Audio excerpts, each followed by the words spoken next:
You are listening to continuing coverage of the trial of Chad Daybell from True Crime Today and the Hidden Killers podcast. Let's go back to the courtroom. 22? Here. Juror 732? Here. Juror 751? Here. Juror 776? Can I read your number on? 779. Excuse, madam. Juror 834? Here. Juror 874? Here. Juror 997? Here. Juror 1014? Here. Juror 1024? Here. Juror 1078? Juror 1093? Present. And juror 1100? Thank you. All right, thank you. In this group, the court will note upon further review of questionnaires, there were 2 jurors excused. Juror 776, the court reviewed with counsel the questionnaire, and we released that juror based on bias expressed in the questionnaire.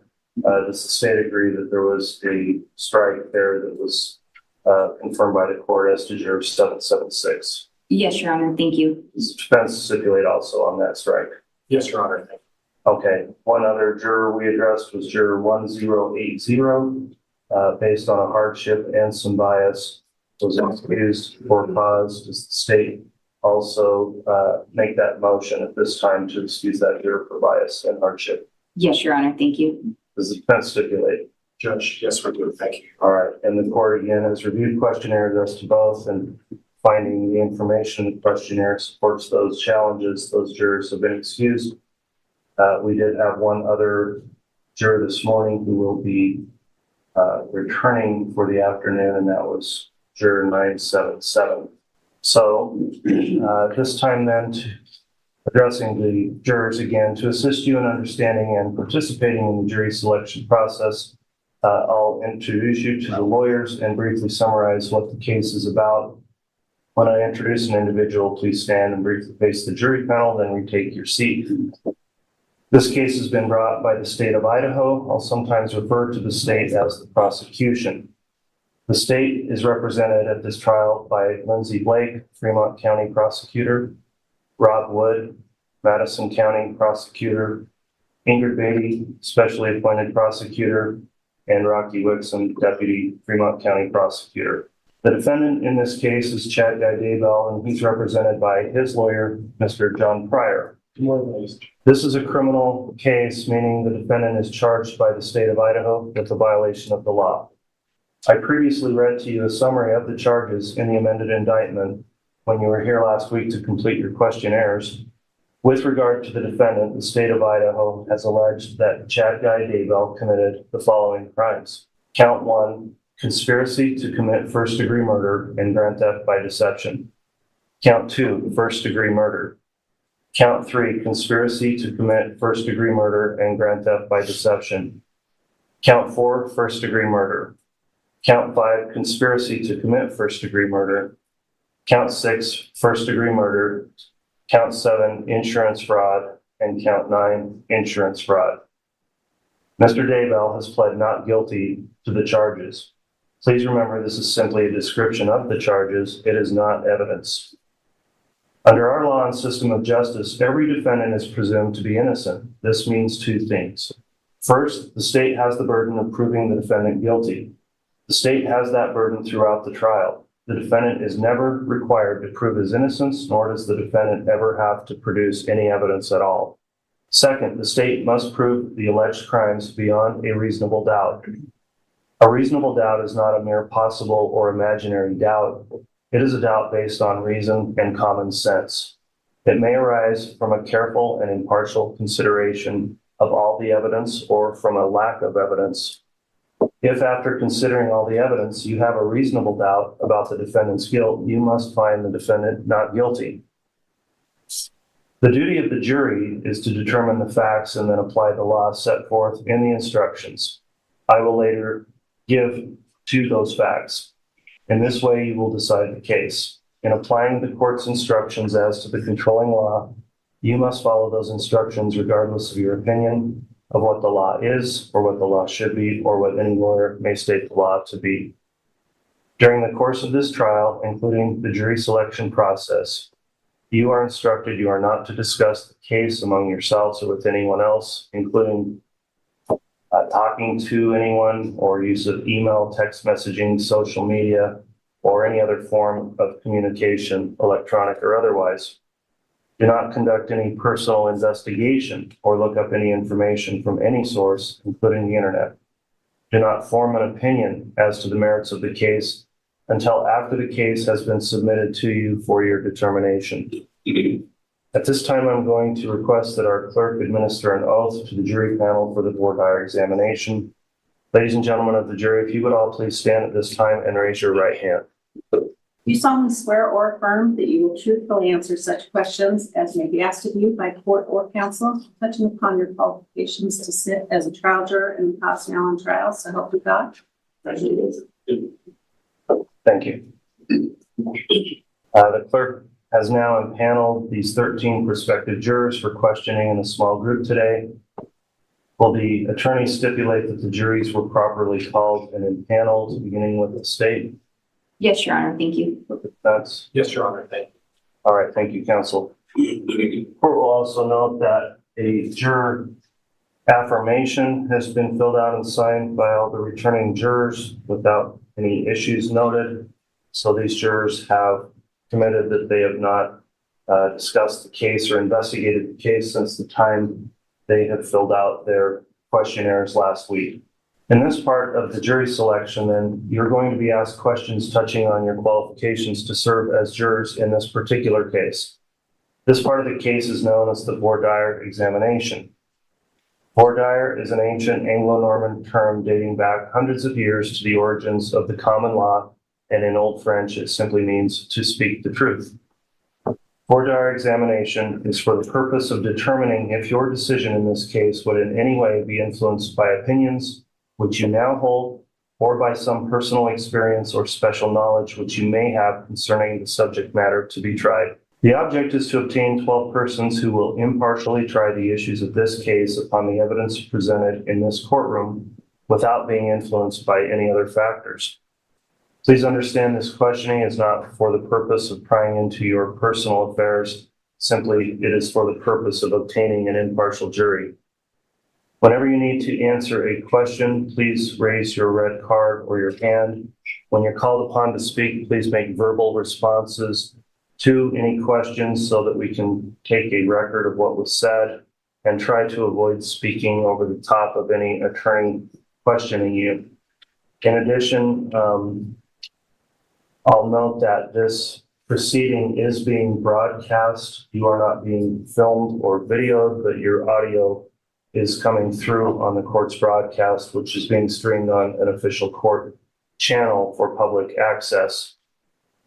If you have any answer to a question that you think might be either embarrassing or uncomfortable to discuss in that public setting, please notify us before, and we will be able to discuss those issues with you in a private setting outside of public access. Similarly, if your answer to any question might prejudice other jurors, please refrain from making those kind of comments until we talk to you individually so that other jurors don't learn information you may already have about the case. This case has also had pretrial media coverage and publicity. So again, we will discuss any knowledge you may have individually and not here in the group setting.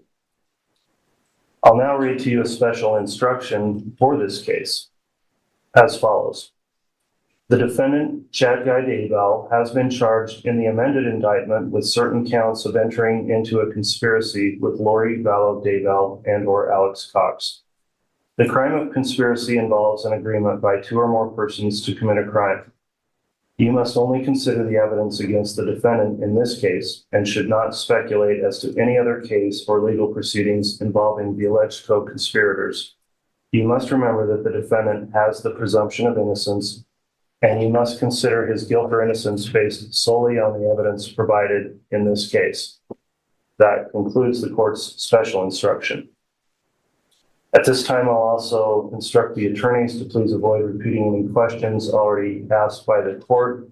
However, you do have the right to direct follow-up questions to a juror regarding that juror's response to previous questions. The jury should be aware that during and following the voir dire examination, one or more of you may be challenged. Each side has challenges called for cause, by which I mean that each side can ask that a juror be excused for a specific reason. In addition, each side has a certain number of peremptory challenges, by which I mean each side can challenge a juror and ask that he or she be excused without giving a reason for the dismissal. If you are excused by either side, please do not feel offended or feel that your integrity or your honesty has been questioned, because it is not. I'll also advise you, if you are excused from jury service after a challenge, then you may be approached to discuss this case. You are permitted to do that. However, I would ask you to be mindful of your fellow jurors and the fact that this court is trying to find impartial jurors in this case. And if you don't want to talk to someone about the case, you don't have to. And if someone persists in trying to talk to you, please report that to the court.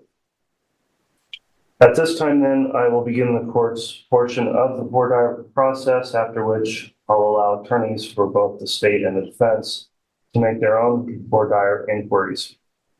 If we are discussing questions with any given juror, please pay attention to the questions and answers, as you may be called upon later to answer those same questions. The first question I'll ask is not in relation to the long questionnaire you filled out last week, but just your juror information form, which has information such as your residence in Ada County. I'll ask each one of the jurors now as a group, are the answers given by you in that juror information form still true and accurate? If so, please raise your red cards. All right, thank you. It appears all the jurors still have accurate juror information forms. The next question I'll go to is on your jury questionnaire. And those were last week. They were lengthy. Is there anything in there that you think needs to be corrected or clarified at this time that we wouldn't just discuss with you individually? All right, nobody appears to have any correction at the outset to the questionnaires.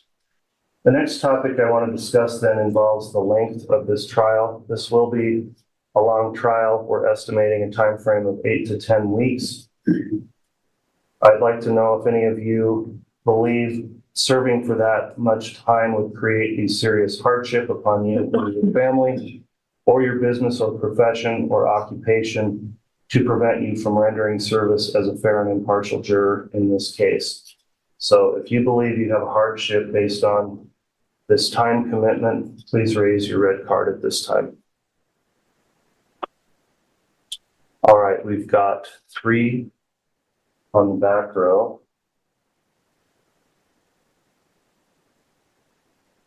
All right, we're going to take these up individually at this time now. So first juror we'll talk to about that will be juror number 834.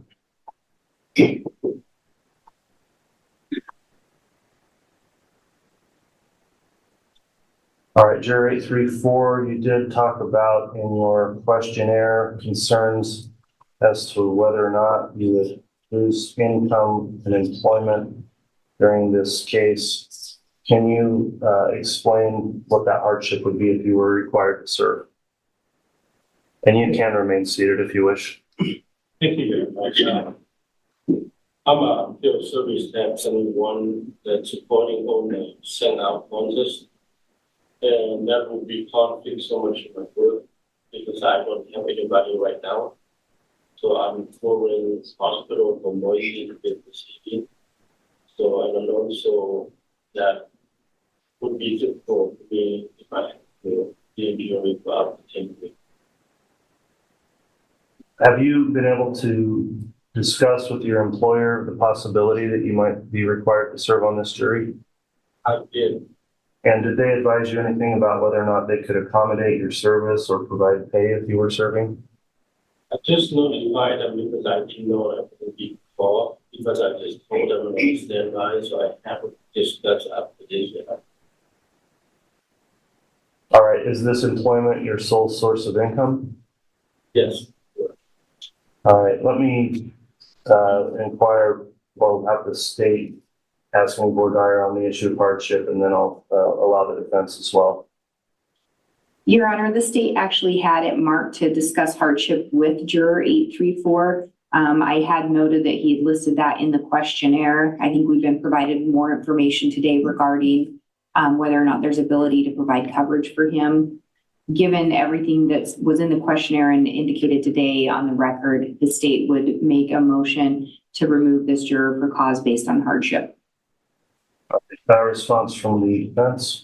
Judge, I also reviewed the facts, and I would also move to excuse this juror for hardship.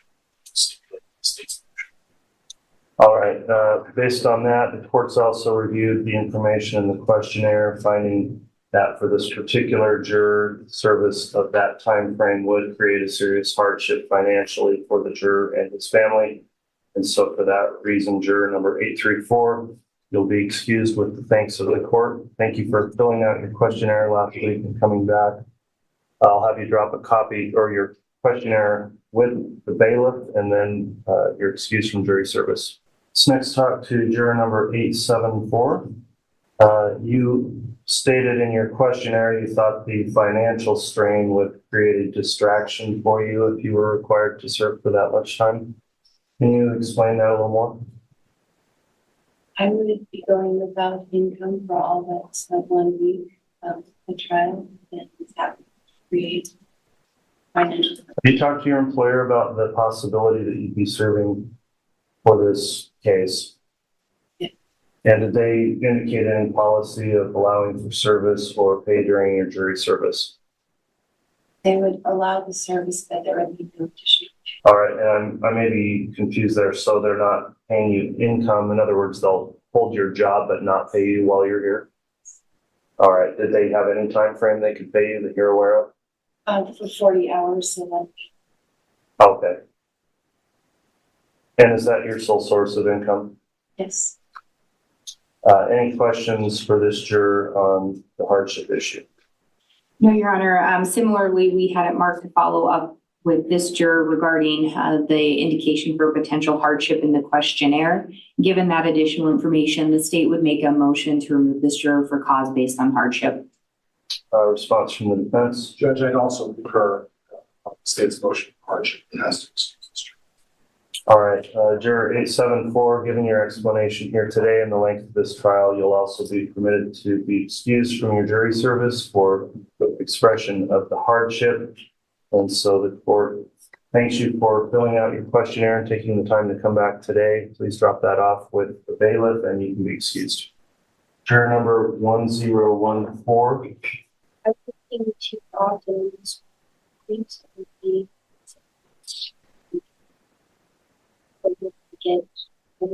Sorry. Oh, sorry.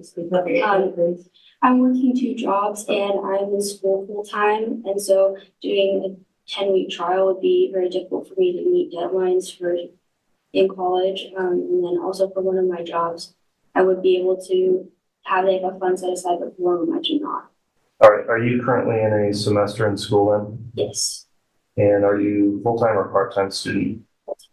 All right, if this trial were taking up pretty much all of your time and energy, if you were serving with that,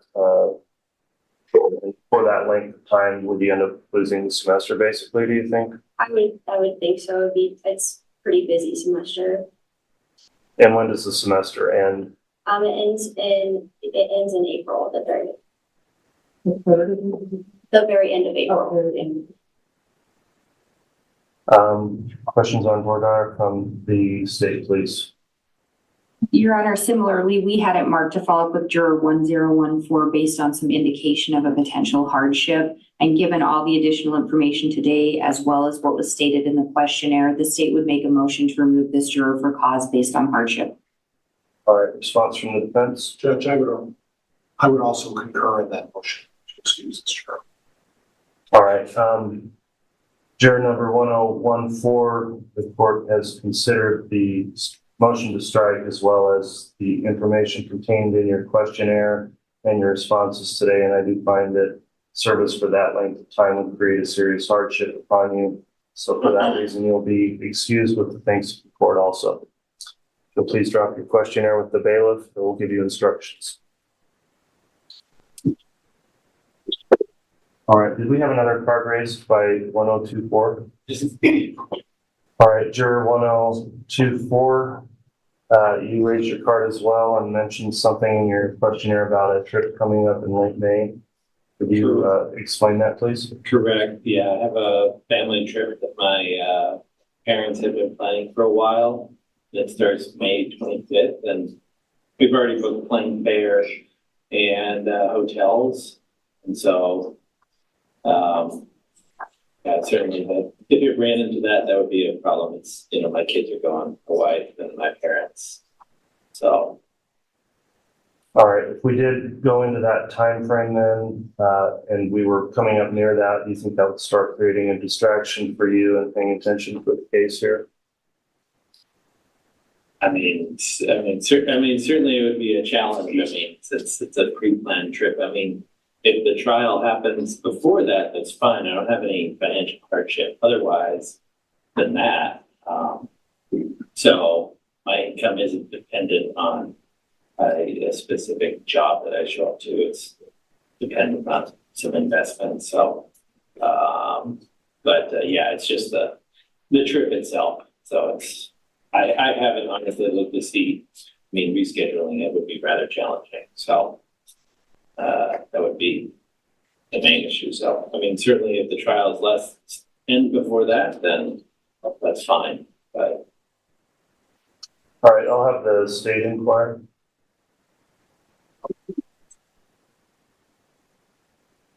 Your Honor, this is also a juror that the state had marked to follow up with, given what was indicated in the questionnaire regarding that trip. It sounds like where that trip is planned and the current estimation of time on this trial, I think the state would make a motion to allow this juror to be removed for hardship. Response from the defense? Judge, may I have permission to one matter? You may. Sir, I noticed that you have a couple of kids, if I remember right, 10 and 12-year-old. Is that? I have 11 and 12-year-olds. Yes, 11 and 12. Sorry. Yeah, so it's a trip at basically the end of school, right? Right. It's a family trip that involves the grandparents as well. Yes. Yeah. Okay. And if you were fulfilling your obligation to be on a jury at that time, would it be safe to say that you would probably be distracted by your children and everybody else on the trip while you were trying to go through this process, and maybe would be anxious to move this process along while you're thinking about them while they're on that trip? I mean, certainly if they went on the trip and I was still here, that would be, I mean, my kids are fairly independent, but it would, I mean, any parent would be nervous about their children traveling, but I mean, my wife would be on the trip with my parents. So, I mean, certainly they're not going to not go because I can't go. Right. But yeah, I mean, certainly, before the trip, you know, that's fine, but it's just during the trip. Well, I guess that would be a challenge because, you know, just making sure, I mean, they're going to Boston. And so, you know, just all the logistics of moving two children around a large city would certainly be. Well, I guess I was really concerned about the emotional impact that it might have on you, the fact that this is a long scheduled family trip with extended family and celebration of your kids getting done with school. And I read about that. And I guess what I'm concerned about is that potentially this could be a significant distraction. That's what I'm concerned about. A significant distraction before the. If you were to go here, and the indications, at least what I'm getting, is that there's a likelihood that children may go on this trip, and you're going to be, if the case goes until the 25th, I think that could be a distraction. That's what I am concerned about as well. Yeah, I mean, I understand your question, and I would say up until the point of the trip, as long as the trial ends before that, it's not an issue for me. It's just if the kids went on the trip. So yeah, that's the only issue. I mean, if the trial ends before that, that's fine. I mean, not a problem. So it's just, yeah, if the kids going on the trip and me not being there, with it being a busy city, and then, you know, them having to navigate with my wife and grandparents, as you would imagine any father, you know, would be concerned. I mean, it's pretty common. So, and Judge, based on the responses, at this point, I'm going to move for cause as well. And Ask that the court excuse this juror for cause. All right, the parties have both made the challenge for cause for an expressed hardship. The court will grant the challenge and juror 1024 is excused. Thank you. Thank you. Okay, thank you, ladies and gentlemen who are remaining here and have expressed a willingness to commit this extensive time for your service. Ron, I'm sorry, but may I as well? Very well. Juror 1093.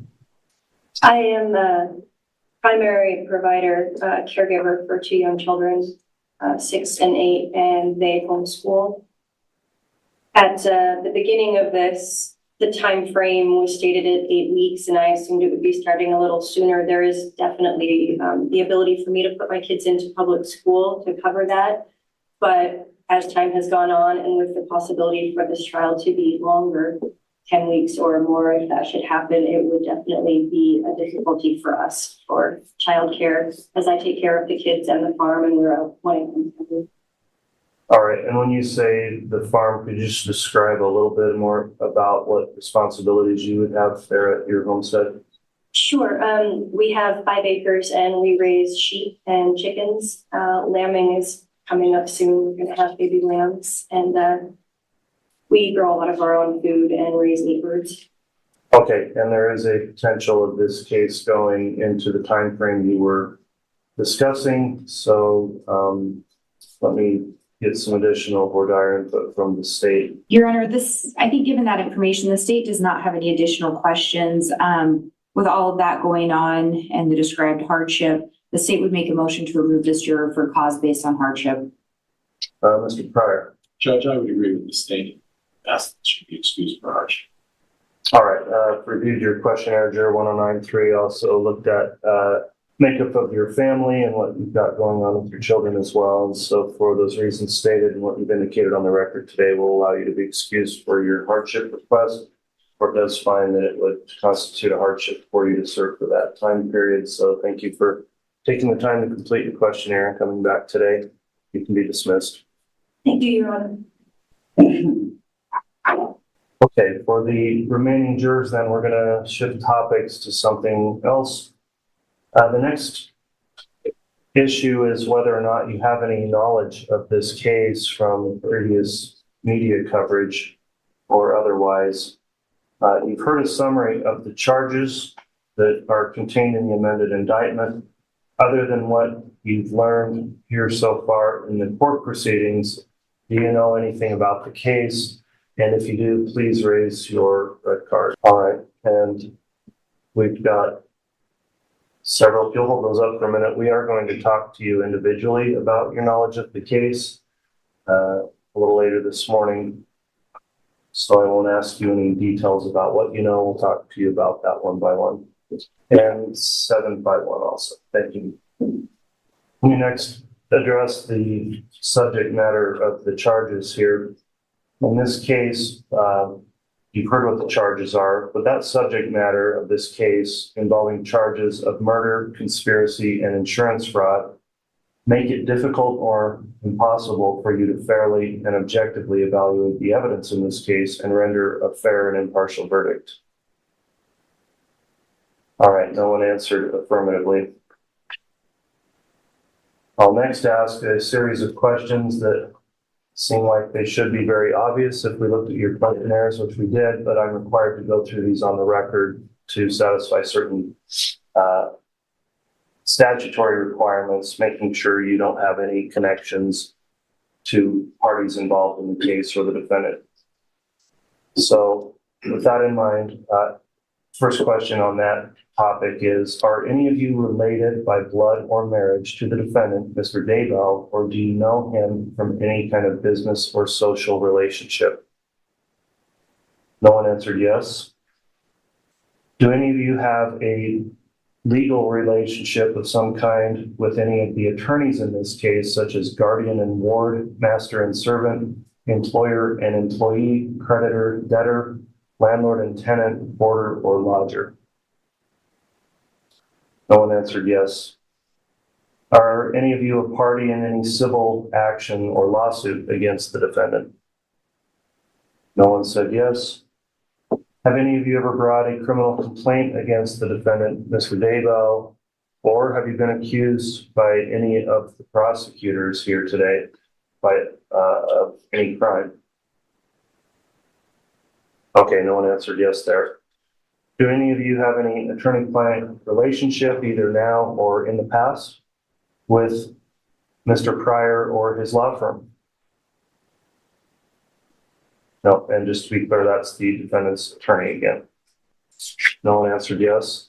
Are any of you related by blood or marriage to any of the lawyers in this case, or do you know any of them from any kind of professional, business, or social relationship? No one answered yes to that. Have any of you ever formed or expressed an unqualified opinion that the defendant is guilty or not guilty of the offense charged? No one answered yes to that. Do any of you have any type of bias or prejudice either for or against the defendant, Mr. Daybell? No one answered yes. Is there anyone here that is unwilling to follow my instructions to you as the jury as to the law that you must apply in determining the case? No one said yes to that. Do any of you have a religious or moral position that would make it impossible for you to sit in judgment of another or to render a fair and impartial verdict? All right, no one answered yes to that. Are there any of you that if you were a juror on this case would be unwilling or unable to render a fair and impartial verdict based upon the evidence presented in the courtroom and the law instructed by the court? All right, no one said yes. A final question then. Do any of you have any other reason why you believe you would not be able to give this case your undivided attention and render a fair and impartial verdict? All right, no one answered yes to that. So that concludes the court's section of voir dire. I'll next allow the state to commence with its voir dire, and after that, the defense may do so as well. Who's going to be conducting voir dire of this panel this morning? I will be, Your Honor. Thank you. All right, Ms. Flake, if you'd like to commence, you may.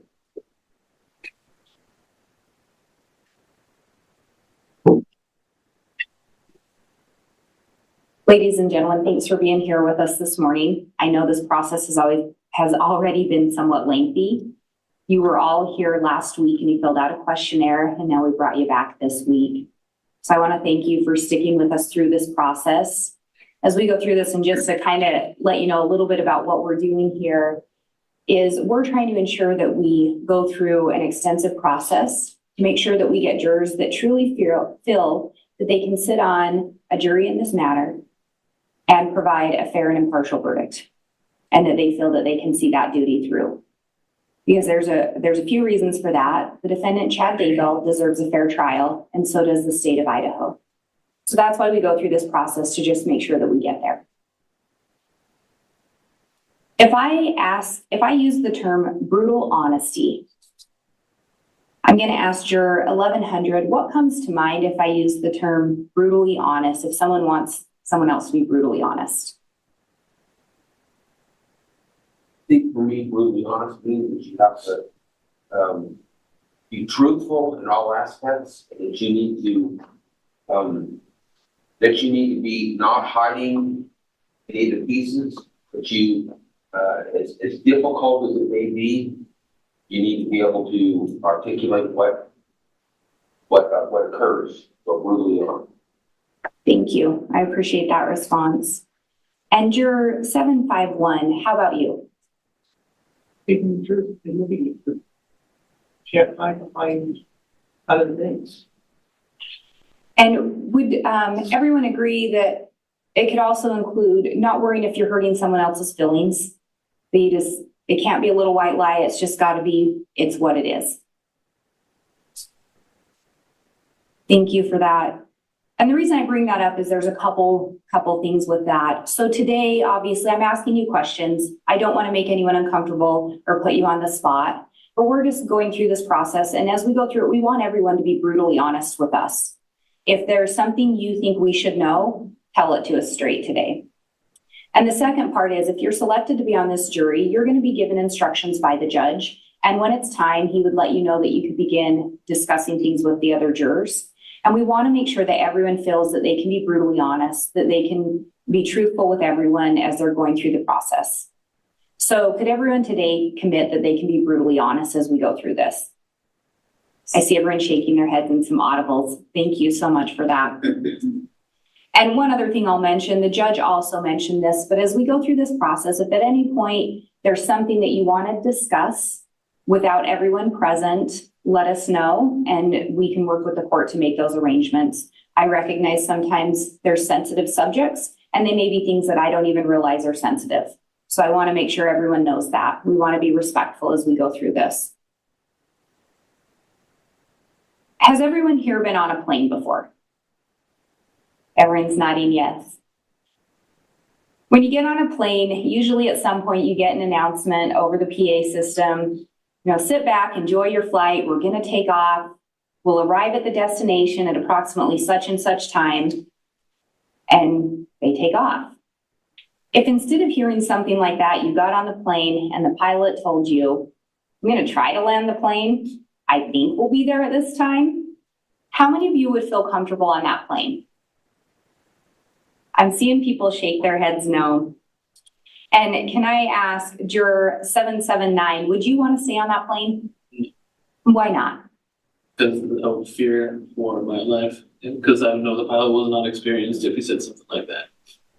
And juror 1078, how about you?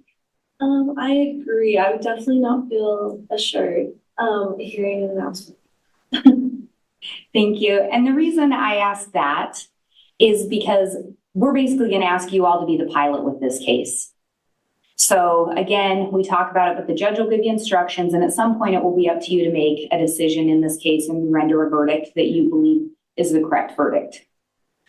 And does everyone here feel that they could do that, that they could sit on this jury and at the end of it, listen to all the evidence, give it the weight you think it's due, deliberate, and ultimately render a verdict that you felt was the best verdict? Thank you for that. So the other part of this, and the judge has gone over what the charges are in this case, and we have several counts of conspiracy to commit first-degree murder, and we also have several counts of first-degree murder. The victims in this case involve 2 minor children and a mother of 5. As we go through this, the state has the burden of proof, and as part of that, we present evidence. Some of the evidence may include some photos that are unpleasant. They may be graphic autopsy photos of children or that mother. Does anyone, as they sit here today, have concerns that if they were to see graphic images like that are unpleasant, that it would cause you concerns about your ability to still sit on this jury? And juror 722, I think you have children. I believe they're adult children. Yes. Being a mother, does that cause you any concern, or do you feel you'd be able to look at those images and provide them the way you think they're due? I think that's a fair question, because you see things on TV and it's kind of like more hypothetical, but I believe I can. I believe it's significant enough of a thing that I will be able to confront. And do you feel like even if they maybe elicited a reaction from you, that you would still be able to weigh them fairly in light of the other evidence? I would. Thank you. And your 732, I'll ask you as well. I think you also have children, adult children. Same question. Does that cause you any concern? It causes me no concern for my impartiality. It causes me concern for sleep and mental health. But it does not cause me concern. Thank you. And just to follow up on that, because it's normal to be disturbed by these. It's normal to have whatever reaction we have as a human to images that are unpleasant. But anything about maybe having an emotional reaction or losing some sleep that would make you think you would, for any reason, give them more weight. Thank you for that. So I have a young kid, and when we get up in the mornings, if I ask him what he wants for breakfast, 9 times out of 10, it's cheesy eggs. But there's a very specific recipe that he likes me to follow. and it's simple, but it's what he likes. So it's the eggs and the milk and the cheese and the salt and pepper. And if I don't follow that recipe, sometimes he's not very happy with me. And sometimes I might modify it because maybe he wants a little bit of extra cheese in it. Can others relate with having someone, whether it's a kid or someone else that maybe has a very specific recipe or a very specific way they like things done? And juror 716, I see you nodding along. Have you had a similar experience? Yes, I have. I mean, I have 2 kids, or 3 kids. One lives with me still, and yeah, it's yeah, I've been in that situation. And do you end up a lot of times just following what that kid may want? Sometimes, I wouldn't say all the time. Do you sometimes modify it? Yes. And juror 722, I saw you also nodding. Is it similar for you? Yeah, just, or I remember the 2-year-olds and 3-year-olds, you know, they think they know what they want, and then of course you do it, and then they change their mind, and somehow you cut it wrong. Yeah. Yes. I have been there as well. So with that, so we all kind of have recipes that we follow for certain things, and sometimes we might tweak them in our everyday lives. Maybe a kid wants something done a little bit different. Maybe we think we can make it better. But in this case, the judge is going to give us all, or you all, jury instructions. And those jury instructions will include an instruction on the elements of each crime that the state has to prove. And kind of like ingredients, they're going to be listed out. And unlike real life, where we might say, I might tweak this a little bit, or I might add this or take this away, you're not going to be able to do that. Whatever the judge gives you as the instruction, that's it. Does anyone have concerns that if you look at that and you think, oh man, I don't like this element, or why don't they have to prove this too? Could everyone commit that they'll just follow what's given by the judge? Does anyone have concerns about that? Thank you. With some of these charges, with the murder charges, there's going to be elements listed out in those instructions given by the court. And with regard to homicide, it's going to say the defendant engaged in conduct which caused the death of a person. There is not going to be an element on there that says the state has to prove the cause of death. So essentially, state has to prove they did it, there was a murder, but we don't have to prove how the person actually died, what the actual cause was. Does that cause anyone concerns, or would you be able to follow the instructions as given by the court? It's like people are nodding along that they could follow the instruction. Thank you. Do we have anyone here that's an NFL fan? I see one hand. Some people kind of say maybe. Juror 997, you're an NFL fan? Yes. I think Kansas City Chiefs won this year. Good. And you may or may not be happy about the outcome. We'll talk later. Yeah, I won't make you publicly disclose. I know some people hold those things very dear. But regardless of your feelings on it, do you feel that every person on the Kansas City Chiefs deserves to get a Super Bowl ring if they were part of the team? Absolutely. And with that, so even if the quarterback maybe played a bigger role, should the second string players also get a ring? Yeah. Coaches? You bet. And why should they all get a ring in your opinion? Because they all participate. It's a team effort. Thank you. And juror 751, I'll ask you the same thing. Do you think they should all get a ring? Yes. And what's your reasoning behind it? They work together, they build their together. They make one person to follow. Thank you. The judge already gave you an instruction today, and he'll give you a lot more instructions as we go through it. The instruction today dealt a little bit with conspiracy. And the judge has already said conspiracy includes an agreement by 2 or more persons to commit a crime. He also instructed you that you would not consider the co-conspirators what may or may not be going on with any cases with them or their guilt or innocence with regard to this trial. So with regard to Lori Vallow Daybell and Alex Cox, you wouldn't consider those things. However, in this trial, you will hear evidence regarding actions alleged to have been taken by those two. And as I said, the conspiracy itself, an agreement by 2 or more persons to commit a crime. And then again, the judge will give you the specific instructions, but it also includes that then only one person has to, but any one person that's part of that agreement takes one act in furtherance of it. So just one overt act, one act to try to commit the crime that they all intend to commit. All of them don't have to do an act. Does anyone have concerns here today that if person A and B or A, B, and C agree to commit a crime and only person B does an additional act, does anyone have concerns still holding person A and C accountable?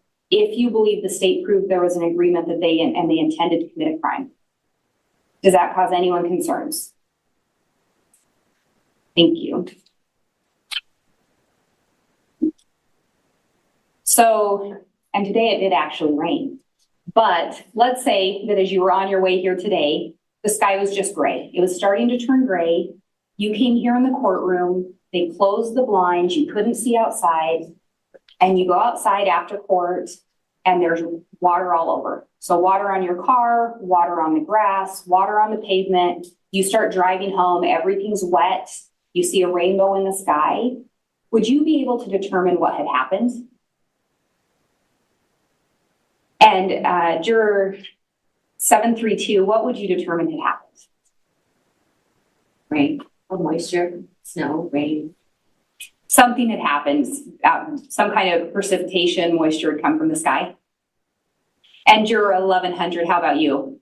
Yeah. And you would be able to make that determination without ever having seen it rain. So in the trial, you may see different types of evidence, and you may hear the term circumstantial evidence. Does anyone here have concerns considering all the evidence presented and weighing it and not worrying about what type of evidence it is, whether it's circumstantial or other? Does anyone here have, because knowing the nature of the charges, does anyone have in their mind a specific type of evidence that you think the state would have to show or that you would expect us to show in this case? I don't see anyone saying yes. And again, just can everyone commit that you would follow any instructions as given by the court? And would everyone agree that even if someone tried to convince you or try to tell you that the instruction was different than it was, would everyone commit you'll only follow what the judge tells you? Thank you so much for your time today. I really appreciate it. Judge, could we approach from that? Yes.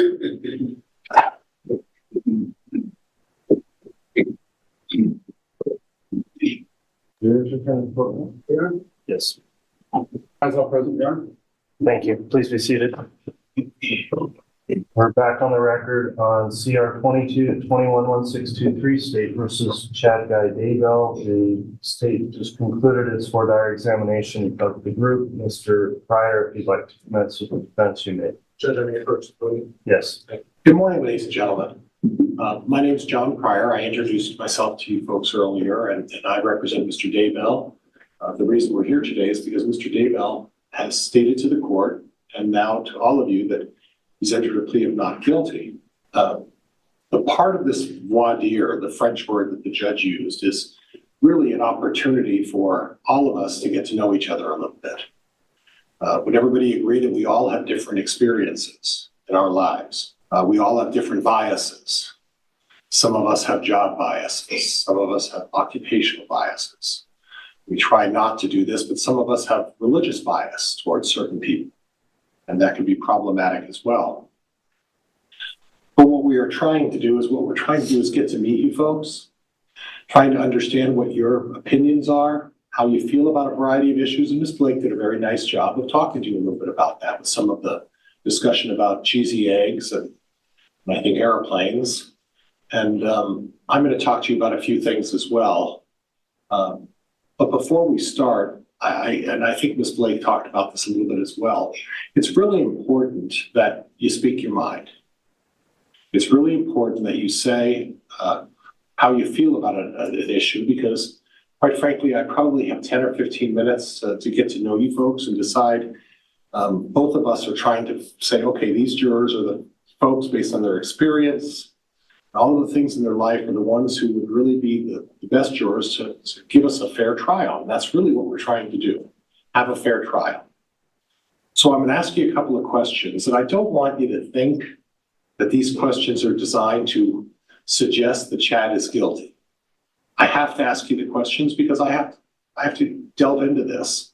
And again, if there's anything that you don't like or anything that you feel uncomfortable about, just stop and say, John, hold off.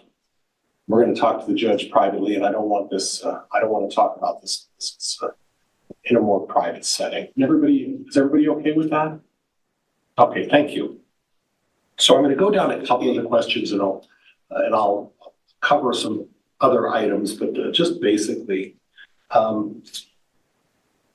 when you heard the charges read, did anybody just assume, well, he must be guilty because of the charges? Raise your cards if you think that. Okay. Does anybody believe that Chad has to testify in this case? Does anybody believe that Chad has to testify and prove to you folks that he's innocent?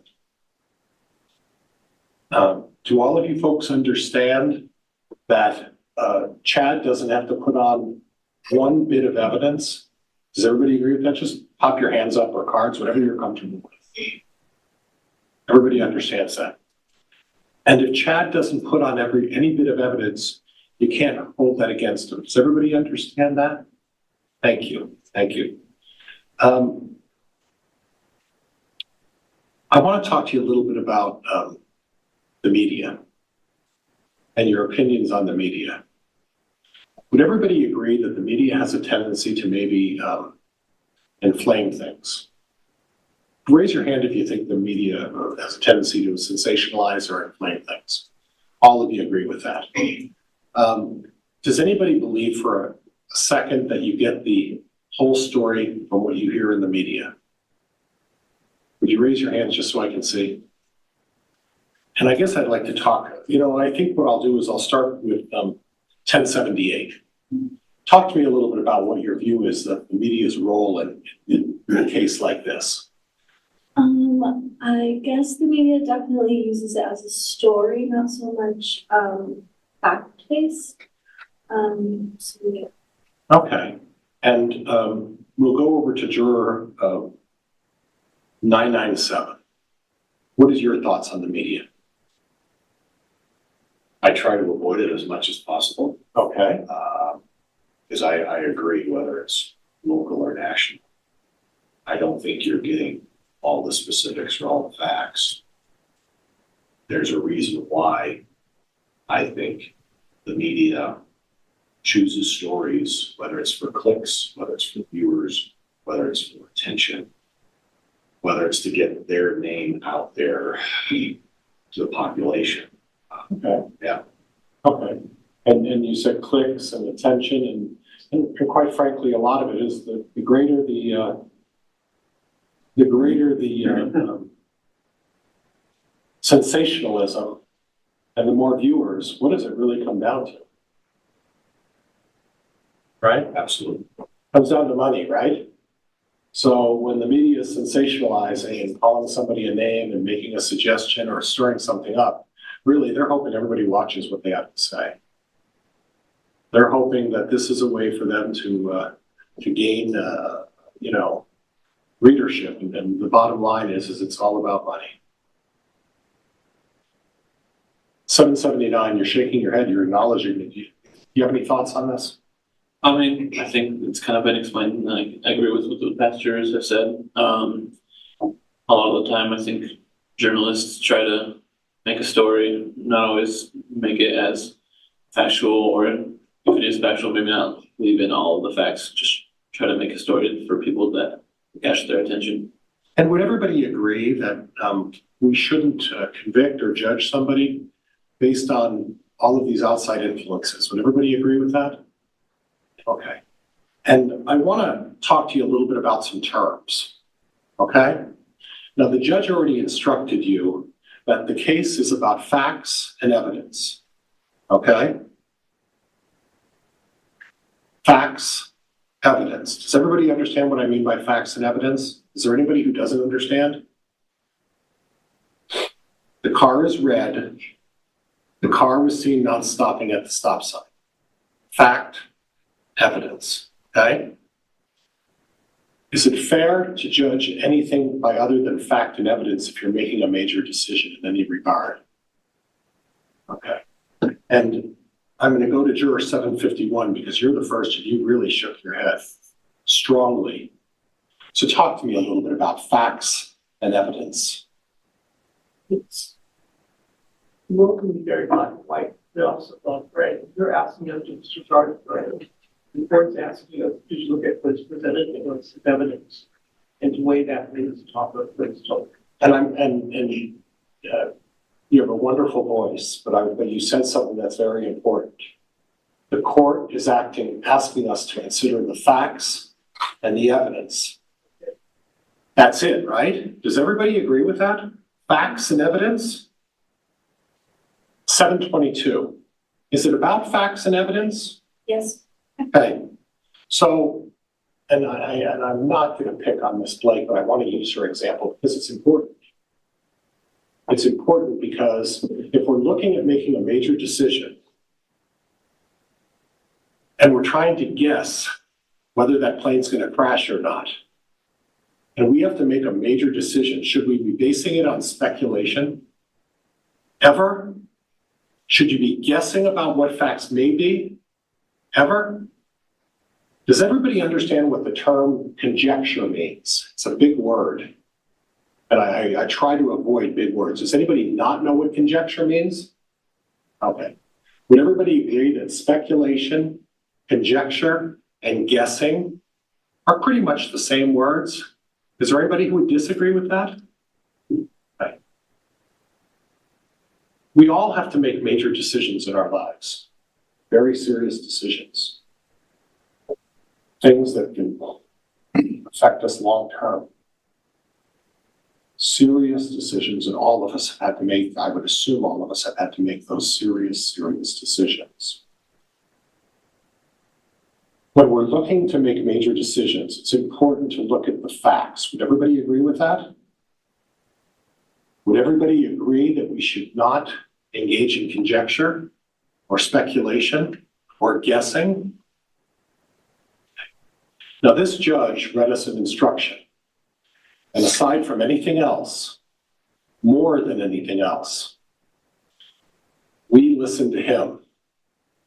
I will listen to him. I promise you I will listen to him. And the court, and I'm going to commit you and ask you to commit to listen to him as well. And the prosecutors will listen to him. And when Judge Boyce gave you that special instruction, he talked about not taking anything on the outside and looking at those outside influences, okay? And what I'm looking to see if what you folks could do is commit to something and commit that we're not going to look at what the media people say. Can everybody commit to that? We're not going to commit to conjecture, speculation, and guess. Everybody commit to that? And we're going to commit to looking at just the evidence that's presented during the trial and the facts that are presented in the trial when we make a decision. Can everybody commit to that? And I want to thank you for that, folks. Thank you. A couple of other things.